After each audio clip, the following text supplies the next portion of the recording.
Hello and welcome to the Flourishing Introvert Talks with me, Jo Rawbone. This is the podcast that celebrates the natural gifts of introverts so that we can flourish in all situations. Episode 334. Have you written yourself off? My garden, and often nature in general actually, are a constant source of inspiration to me, as was proved again recently, as I watched my sweet peas struggle in the persistent heat wave we were having, throwing up ever smaller blooms with noticeably shorter stems. I picked what I assumed would be the last of them. I felt a certain sense of sadness as I picked them, as moments like that are somehow significant turning points in our seasons and also in our lives. Despite my worst fears, I continued to water my sweet peas and gave them, without much hope, another feed. Then I turned my attention to my dahlias, which were now showing some promising buds. So imagine my surprise when a day or two later, my valiant sweet peas gave me another 4, albeit small, vases of fragrant loveliness. This got me reflecting on whether, in our haste for productivity, for success, or for perfection, we write things off too quickly. And that includes people, which also includes ourselves. I can be a bit of a traditionalist in that just as no English garden, patio, or balcony is complete without sweet peas, no workplace is complete without diversity of talent.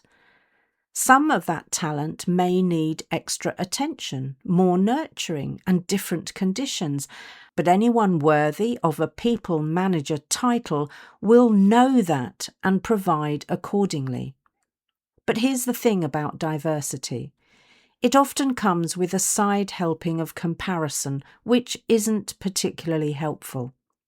And I have regularly found myself in the grip of comparison-itis, especially when it seems to take me longer to grasp an idea or a concept. Let me give you an example.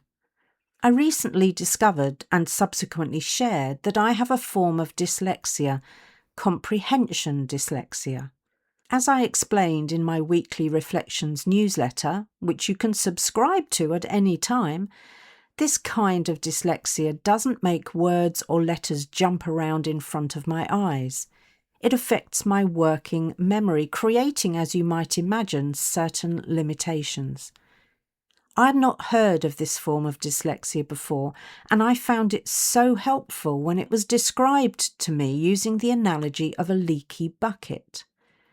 Just as a bucket with holes can't hold all of the water, my brain can't hold ideas and information long enough to be really absorbed and understood. In a neurotypical brain, the decoding of words is automatic as they are being read. With my type of dyslexia, decoding the words takes far more effort, leaving little working memory capacity to understand the meaning of what I've just read. This means I usually have to read a page or even a paragraph over and over and over again before I start to understand what I'm reading. I had thought of myself as a bit slow on the uptake, a term that was used to describe me on more than one occasion. And in comparison, that was true. But I learned quite early on that I need to read things more than once if I'm to stand any chance of ideas and information sticking in my brain so they make sense. And I did this without really knowing what I was doing or why. It's how I plugged the holes in my bucket brain. Since sharing this, it has resonated with so many people that I wonder if it's not closer to the norm. So the more we can do to normalise difference, in that there really is no one right way to process things, no one right way to communicate, and no one right way to be in this world, the closer we are to becoming a truly inclusive family, society, organisation and world. Which brings me back to the title of this episode. Have you written yourself off?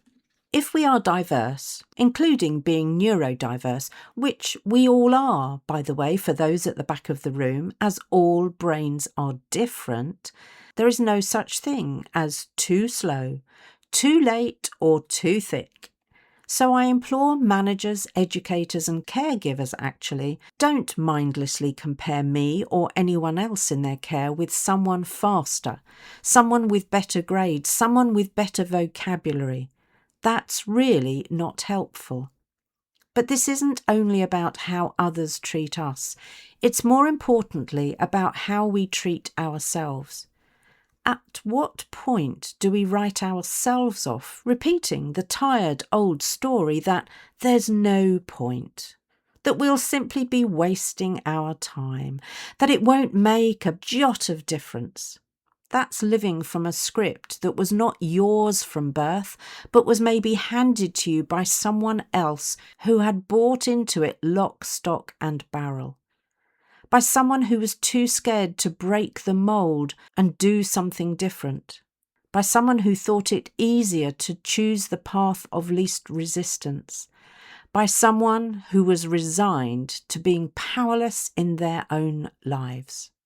And I'm aware that I'm thinking all of this at a time when it suits the global powers that be to have us feel scared, to keep us believing we are powerless, and to deepen the struggle that life is for so many. And they seem even more satisfied if that struggle is financial, physical, emotional, and ethical. That's how we become infinitely more controllable. But this introvert refuses to be a puppet. So now is exactly the right time to not write ourselves off, no matter what we think our reasons or justifications might be. Just because we're hearing about the layoffs, does it really serve you to be subservient and toe the line? I know it may be tempting, the easier path right now, but if you do that now, the precedent has been set for worse to come. Now is actually the time to rise up and demonstrate the difference that our quiet skills and qualities bring to the table. And if they are not welcomed at the table you've been aspiring to sit at, it was never the right table. So, take your time, but look for or make a table where all are welcome, where the quiet voices can be heard and where ethical behaviour is the norm.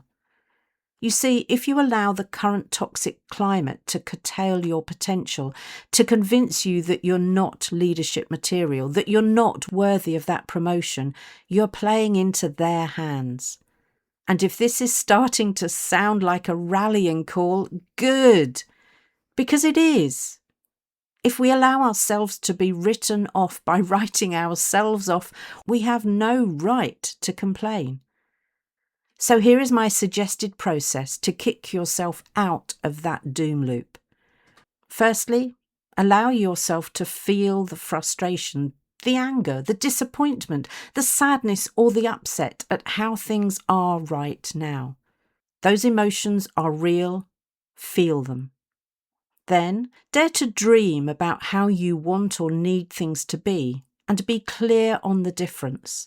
A need is something without which you don't function well. A want is icing on the cake. I'll be talking about this more in the next episode, I think.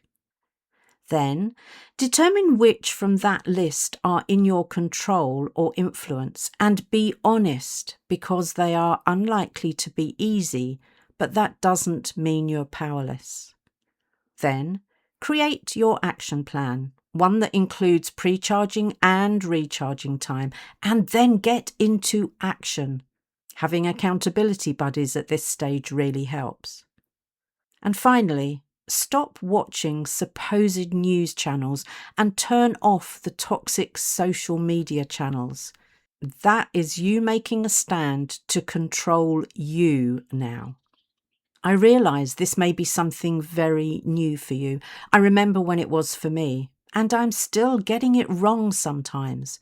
So if you're anything like me, this will take a few attempts and you may fall off the wagon a few times. As I already mentioned, I did and still do from time to time, and that's to be expected because it's another small experiment. And whatever happens, it produces more data. It's vital at this stage that you don't retreat to lick your wounds. That defeats the object. More importantly, that's not how toxic societies, workplaces, and familial cultures are changed. Meek, mild, and polite won't cut it. The point is to remember why you were fired up, and that when things don't work out as you hoped, you don't relapse into writing yourself off as a failure or anything else your inner critic might want you to believe. This is the time to refuse to let any fear rob you of your ability to take appropriate action. Confidence, remember, is taking action no matter how daunting it feels. And there are more and more of us who are tired of all the fear-mongering, who are ready to stand up and be counted.